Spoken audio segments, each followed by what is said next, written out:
Hey guys, it's August 21st, 2012, and I'm feeding the little parrotlets.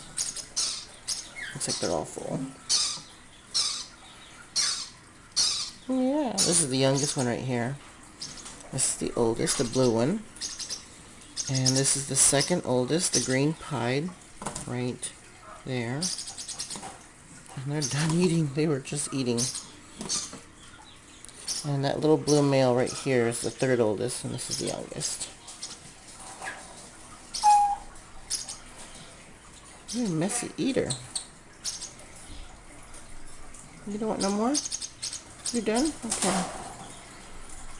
Oh, that blue one's so pretty. I think I'm going to keep the blue pied and the green pied.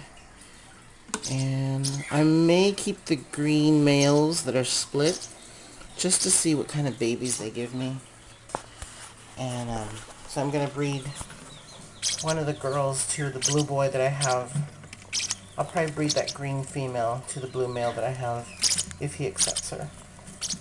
Of course, she's a baby, so I'm going to have to wait. So these guys will be with me for a long time.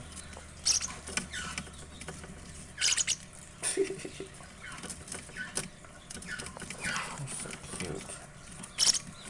Every time they're done eating, they wipe their beaks everywhere, and then they clean each other up. They always look perfect when I come to feed them. There's no formula on them at all. That's the benefit of having a few of them together. Alright, looks like my battery's running low, so I'll see you guys in the next video. Don't forget to subscribe.